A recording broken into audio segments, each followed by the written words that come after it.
नमस्कार, स्वागत है आपका और मैं हूं आपके साथ सपना दीपक मद्रेशिया। बुलेटिन का आगाज करेंगे। सीएम पुष्कर सिंह धामी ने डॉक्टर जीवन तितलियाल को सेवानिवृत्ति के अवसर पर फोन कर शुभकामनाएं दी है। आपको बता दें कि पिथौरागढ़ निवासी पद्मश्री से सम्मानित डॉक्टर राजजीवन तितलियाल एम्स दिल्ली में सेवानिवृत्त हुए हैं और इस मौके पर सीएम धामी ने उन्हें फोन कर शुभकामनाएं दी है और कहा है कि नेत्र रोग विशेषज्ञ के रूप में डॉक्टर तितलियाल के समर्पित सेवा काल ने स्वास्थ्य सेवाओं को दिशा देने में महत्वपूर्ण भूमिका निभाई है। उत्तराखंड उनका स्वागत करता है। आपको बता दें कि जीवन सिंह तितलियाल पहले भारतीय डॉक्टर हैं जिन्होंने पहली लाइव कॉर्निया ट्रांसप्लांट सर्जरी किया है। उन्हें चिकित्सा के क्षेत्र में उनकी सेवाओं को 2014 में भारत सरकार ने चौथे सर्वोच्च नागरिक पुरस्कार पद्मश्री से सम्मानित किया था।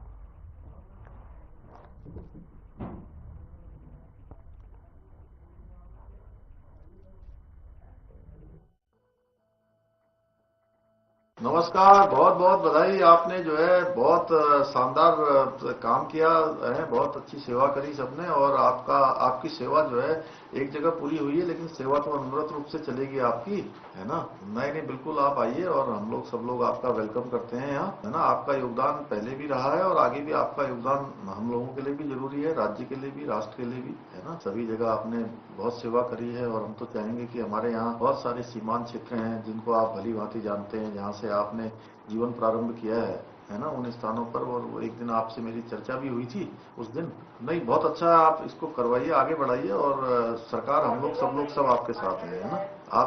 आपके अनुभव का लाभ मिलना चाहिए हम लोगों को, सब लोगों को, राज्यवासियों को। ठीक है, ठीक है। मेरी बहुत शुभकामनाएं आपको हैं, बहुत बहुत बहुत बधाई, बहुत बधाई, बहुत बधाई जी। आपको भी बहुत बहुत शुभकामनाएं वर्ष 2025 की हैं। परिवार में भी सबको कहिएगा मेरी तरफ से सबको शुभकामनाएं। धन्यवाद, धन्यवाद, धन्यवाद, धन्यवाद।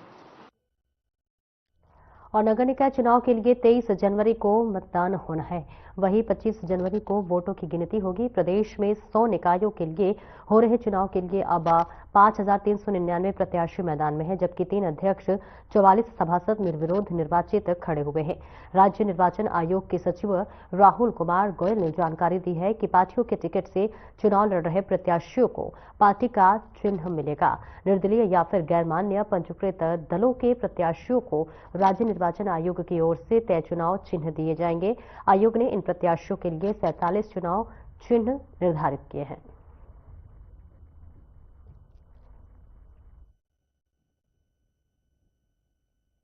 अवगत कराना चाहूंगा, जो आज सिंबल अलॉटमेंट की कार्रवाई हो रही है, ये 3 बजे तक पूर्ण करने के आयोग द्वारा शेड्यूल में दिया गया है। और अगर मैं अभी तक की पूरी घटनाक्रम के बारे में बात करूं, तो है जो स्क्रूटनी उपरांत जो है वैध पाए गए नामांकनों की संख्या थी, वो प्रमुख और अध्यक्ष पद के लिए टोटल 650 वैध पाए गए थे हमारे नॉमिनेशंस। अगर मैं ब्रेकअप की बात करूं तो नगर निगमों में 97, नगर पालिका परिषद में 263 और नगर पंचायत में 290 जो है ये वैध पाए गए थे। और मैं सभासद और सदस्य गणों की बात करूं तो नगर निगम में 2240, नगर पालिका परिषद में 1834 और नगर पंचायत में 1504, कुल मिला के 5000। और मसूरी में बीजेपी के कार्यकर्ताओं ने अध्यक्ष पद की प्रत्याशी मीरा सकलानी और विभिन्न वार्डों के सभासदों के साथ टिहरी बस स्टैंड से गांधी चौक तक जनसंपर्क किया। इस दौरान उन्होंने लोगों से बीजेपी को वोट देने की अपील की है। इस मौके पर बीजेपी के वरिष्ठ नेता और पूर्व पालिका अध्यक्ष ओपी ओनियाल ने कहा कि नगर पालिका के चुनाव में बीजेपी के सभी सभासद और अध्यक्ष पद की प्रत्याशी भारी मतों से जनता के सहयोग से जीतने जा रही है।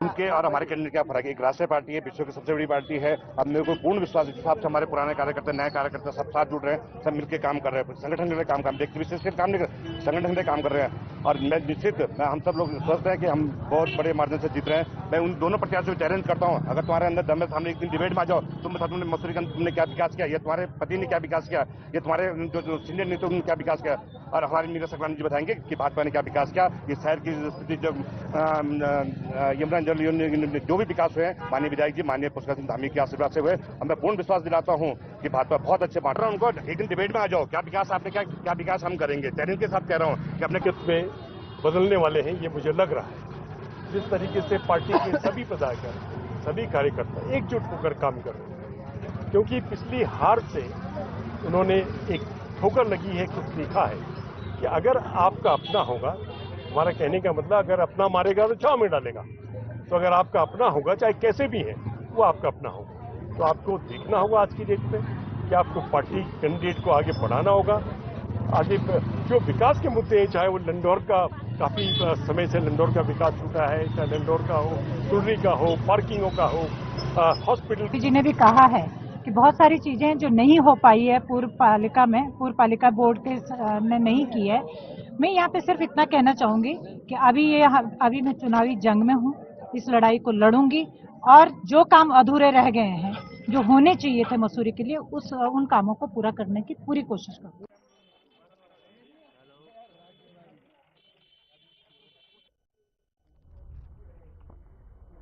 और उत्तराखंड में निकाय चुनाव को लेकर सरगर्मियां तेज हैं। सभी प्रत्याशी अपनी अपनी जीत का गुड़ाभाग लगा रहे हैं। उन्हीं प्रत्याशियों में से जो है जसपुर नगर पालिका चेयरमैन पद के बसपा प्रत्याशी वसीम सिद्दीकी से बहुत जन मुद्दों पर हमारे संवाददाता अजहर मलिक ने खास चर्चा की है।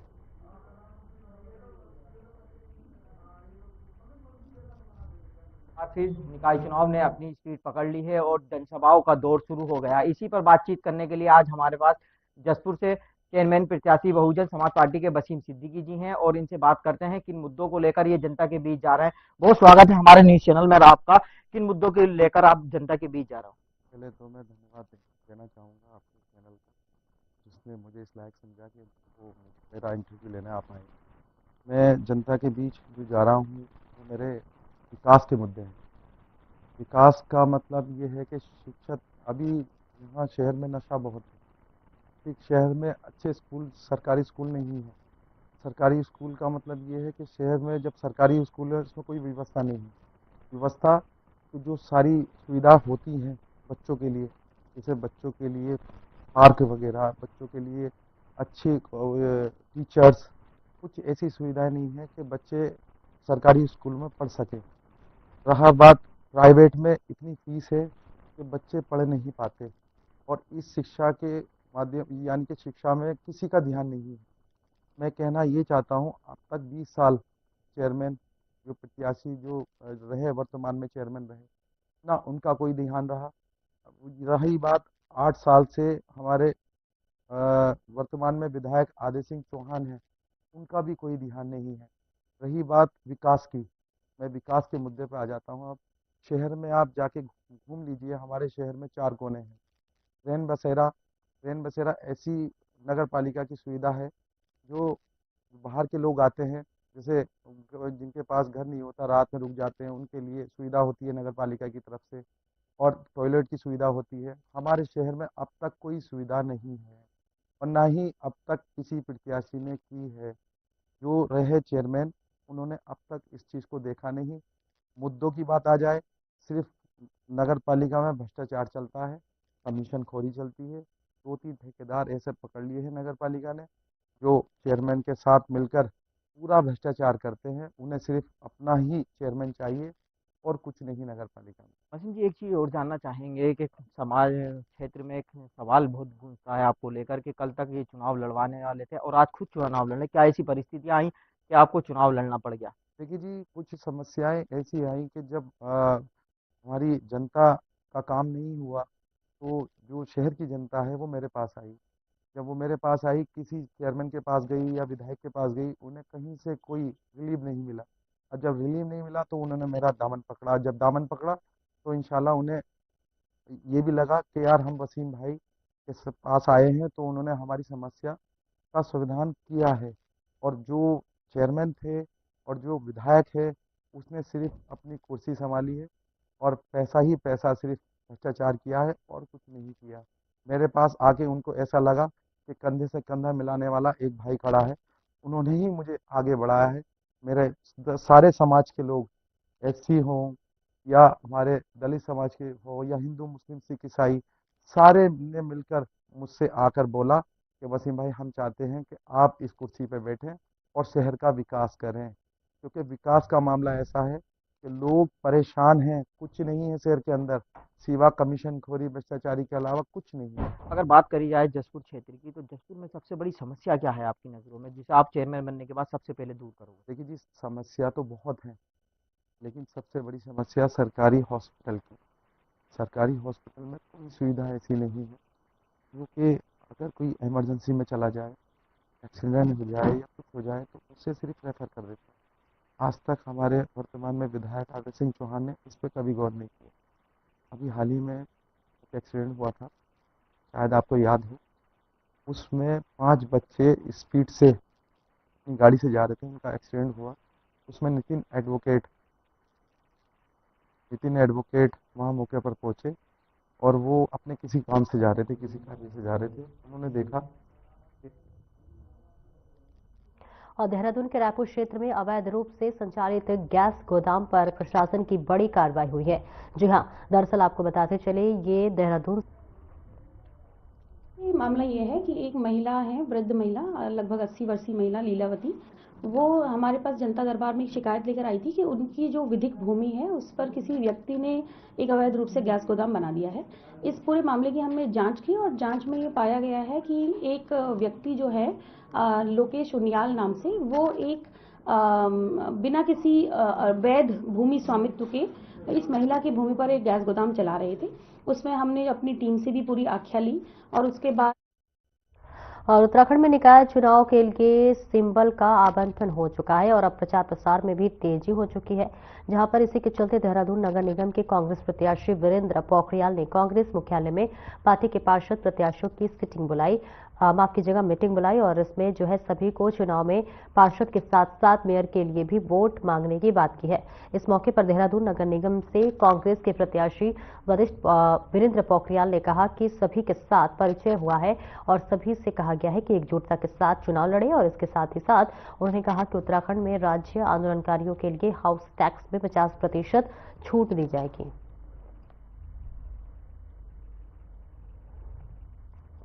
देखिए, बोर्ड बनता है, सबसे पहले तो बोर्ड की मीटिंग में जो जितने भी उत्तराखंड राज्य आंदोलनकारी हैं जिनका कार्ड है, उनको जो है 50% का जो है छूट दी जाएगी हाउस टैक्स में, और जो भी अन्य सुविधाएं नगर निगम दे सकता है वो सुविधाएं उनको दी जाएगी। क्योंकि आज जो उत्तराखंड बना है, आज उन्हीं की बदौलत बना है जिन्होंने शहादत, लगभग 42 लोगों ने शहादत दी है।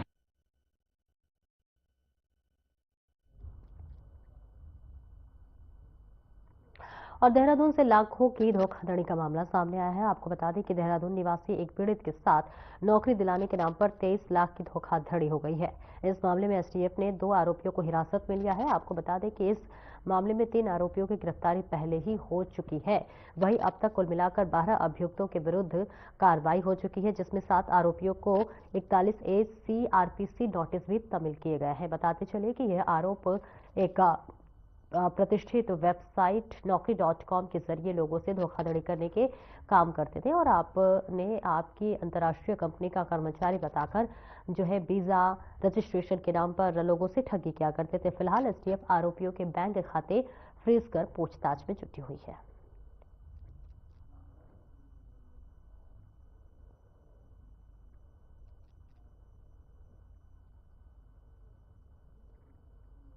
उसमें naukri.com है, इसके माध्यम से नौकरी लगाने के नाम पर जो है काफ़ी सारे लोगों से धोखाधड़ी करी है इन लोगों ने, जिसमें एक जो है हमारे यहाँ के भी थे जिन्होंने एक एफआईआर रजिस्टर कराई, जो जिस एफआईआर की मैं बात कर रहा हूँ 26 जून 2024 की, और इनसे उन्होंने 22,96,000 रुपये ठग लिए थे। एसटीएफ का मैंडेट ये है कि 20 लाख के ऊपर के जो भी फ्रॉड्स होते हैं स्टेट के, साइबर फ्रॉड्स होते हैं, उनकी investigation CCPS cyber crime police station जो एसटीएफ में है ये करता है। तो इसकी इन्वेस्टिगेशन भी एसटीएफ द्वारा की जा रही थी। विकास भारद्वाज इसमें हमारे आईओ हैं।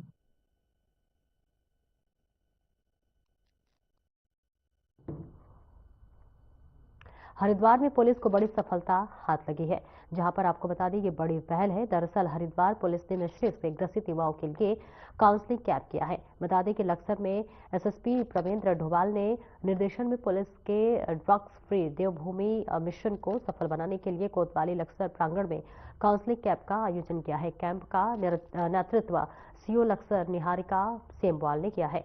नशे से जूझ रहे युवाओं को इसकी दुष्प्रभाव से अवगत कराया गया है और नशे से दूर रहने के लिए प्रेरित किया गया है।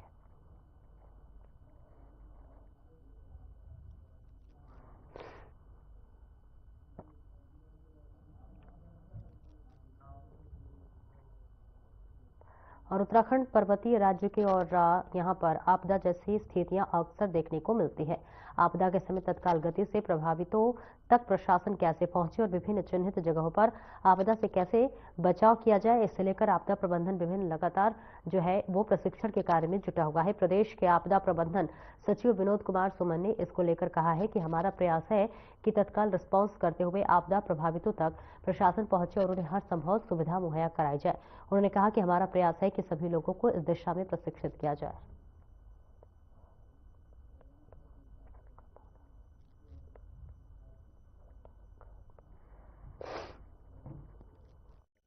अभी हम लोग प्रशिक्षण पे जोर दे रहे हैं। इन हाउस अपने लोगों को प्रशिक्षण प्रदान करने का काम कर रहे हैं। साथ साथ जो हमारे स्टेक होल्डर्स हैं, स्टेक होल्डर्स को भी हम प्रशिक्षण का कार्य कर रहे हैं। आपदा में जितनी अधिक जानकारी हमारे पास होगी उतना अधिक बचाव करना संभव हो सकेगा हमारे लिए, उस दिशा में काम कर रहे हैं। इसके हरिद्वार के बहादुराबाद औद्योगिक क्षेत्र में बिना अनुमति के फैक्ट्री में प्रवेश करने पर फैक्ट्री स्वामियों ने महिला लेबर इंस्पेक्टर को घेर लिया है। बता दें, बहादुराबाद इंडस्ट्री एसोसिएशन के पदाधिकारियों ने आरोप लगाया है कि लेबर इंस्पेक्टर बिना नोटिस और अनुमति के फैक्ट्री में घुसी, जो कि नियमों को उल्लंघन है। उनका कहना है कि किसी भी प्रकार के निरीक्षण से पहले नोटिस देना अनिवार्य है, लेकिन इस प्रक्रिया का पालन नहीं किया गया।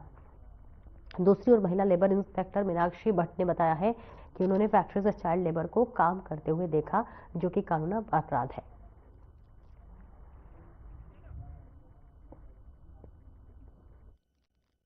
मैं यहाँ पर आई थी, मैं इस एरिया में आज सर्वे में थी क्योंकि मैं चाइल्ड लेबर इंस्पेक्शंस भी करती हूँ और बहुत तरह के दूसरे इंस्पेक्शंस भी होते हैं।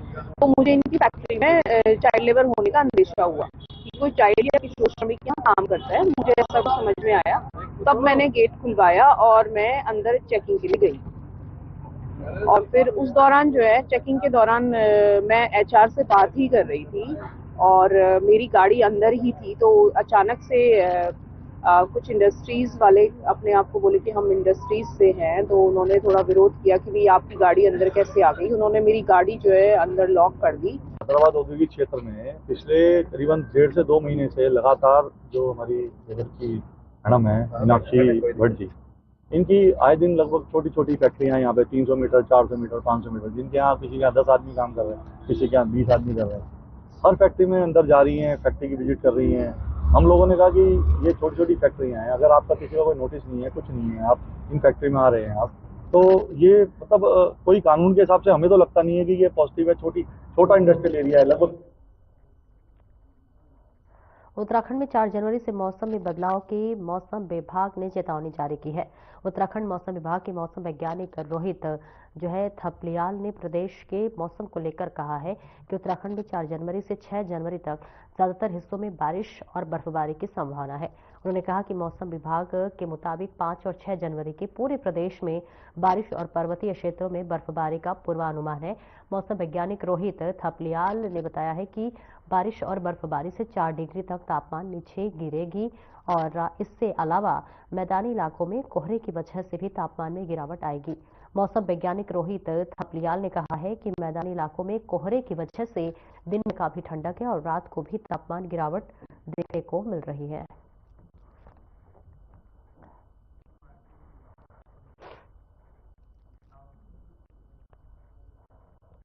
नगर निकाय चुनाव के लिए प्रत्याशियों ने प्रचार प्रसार करना शुरू कर दिया। वहीं देहरादून मेयर पद के लिए कांग्रेस के उम्मीदवार वीरेंद्र पोखरियाल ने दावा किया है कि कड़ी टक्कर के साथ इस चुनाव में उनकी जीत होगी।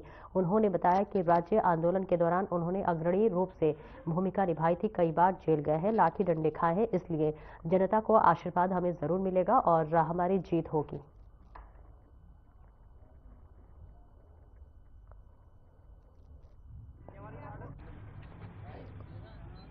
देखिए, भाजपा अगर इस तरह बोल रही है कि रोमांचक होगा और आर पार की लड़ाई होगी, पहले तो ये कहते थे कि हमारा एक तरफा है, कोई हमारे सामने नहीं खड़ा, पर भाजपा को मैं ये बताना चाहता हूँ कि इस राज्य आंदोलन में हमने अग्रणी भूमिका निभाई है और जेलों में भी गए हैं।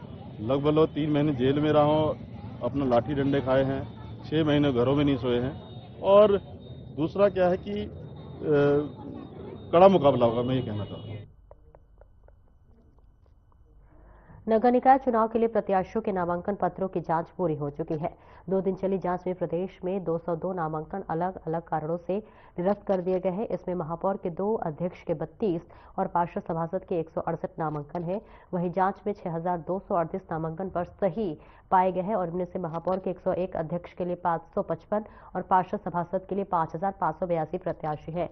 वीरवार को नाम वापसी के बाद मैदान में डटे प्रत्याशियों की वास्तविक संख्या सामने आई। निकाय चुनाव में महापौर पदों पर 103, नगर पालिका परिषद और नगर पंचायत अध्यक्ष पदों के लिए 587 और पार्षद सभासद पदों पर 5750 उम्मीदवारों ने नामांकन पत्र दाखिल किया है। आपको बता दें, प्रत्याशियों को 3 जनवरी को चुनाव चिन्ह आवंटित किए जाएंगे। वहीं प्रत्याशियों के नामांकन निरस्त कर दिए जाने पर भी सियासत देखने को मिल रही है।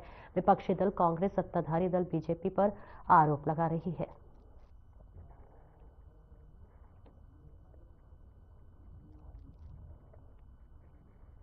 कि पूरा चुनाव हम लोग मंत्रियों, विधायकों, पार्टी सबको कार्यकर्ता मानती है। केदारनाथ के चुनाव में सबका सहयोग लिया गया, इस चुनाव में सबका सहयोग लिया जाएगा। माननीय मुख्यमंत्री की सभाएं हमने प्रत्येक नगर निगम क्षेत्र में करनी है। बड़ी नगर पालिका में मुख्यमंत्री सभाएं होंगी।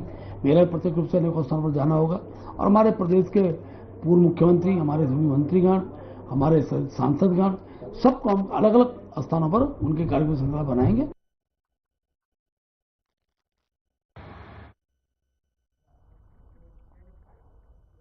हरिद्वार में घना कोहरा छाया हुआ है, जिसने आम जनजीवन को बुरी तरह से प्रभावित कर दिया है।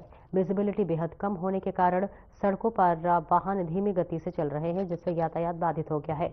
वहीं ठंड बढ़ने से लोग घरों में दुबके रहने के मजबूर हैं, जबकि सुबह और रात के समय सड़कों पर सन्नाटा पसरा नजर आ रहा है। मौसम विभाग ने अगले कुछ दिनों तक कोहरे का असर जारी रहने की संभावना जताई है। प्रशासन ने वाहन चालकों को सावधानी बरतने, फॉग लाइट का इस्तेमाल करने और अनावश्यक यात्रा से बचने के लिए सलाह दी है। प्रशासन ने कोहरे और ठंड से बचाव के लिए लोगों को गर्म कपड़े पहनने की अपील की है।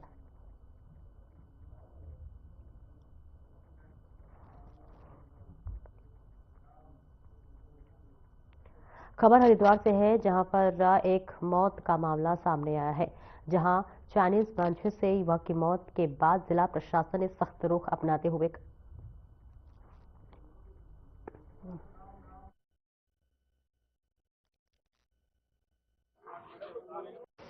जिलाधिकारी महोदय के निर्देशों के क्रम में जगह जगह छापेमारी की कार्रवाई की जा रही है। जहां से भी चाइनीज मांझा बरामद किया जा रहा है, वहां पे उसको सील करा जा रहा है ताकि नष्ट कर सकें। अगर जरूरत पड़ी तो दुकान को भी सील कर रहे हैं और जितने भी लोग हैं उनके खिलाफ भी मुकदमा करा जा रहा है। सर, तो ये सभी से वाली हमारी अपील रहेगी कि चाइनीज मांझे को किसी भी तरह से बढ़ावा ना दें। मतलब इससे लोगों की जान को ही खतरा सीधा सीधा। कल एक दुर्भाग्यपूर्ण घटना हुई है कनकल थाना क्षेत्र में, जहाँ पे व्यक्ति को अपनी जान से हाथ धोना पड़ा। ये जो चाइनीज मांझा, जो प्रतिबंधित मांझा है, इसका उपयोग किया जा रहा है पतंगबाजी में। तो आज होलसेलर्स को पहले भी नोटिस दिया था, इनके विरुद्ध सीजर और मुकदमे की कार्रवाई की जा रही है। तो इसमें अभी ज्वालापुर क्षेत्र में विभिन्न जो होलसेलर हैं, इनके यहाँ छापा मारा गया है, तो अवैध मांझा पकड़ा गया है। वहाँ पे मुकदमे की कार्रवाई तथा सीजर किया जा रहा है। कुछ लोगों को अभी पूछताछ की जा रही है, इसमें जो संबंधित सेक्शंस के हिसाब से उस पर कार्रवाई की जाएगी।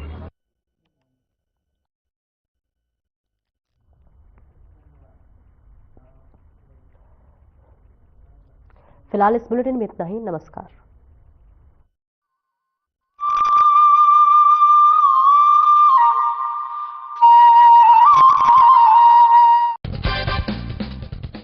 नमस्कार दोस्तों,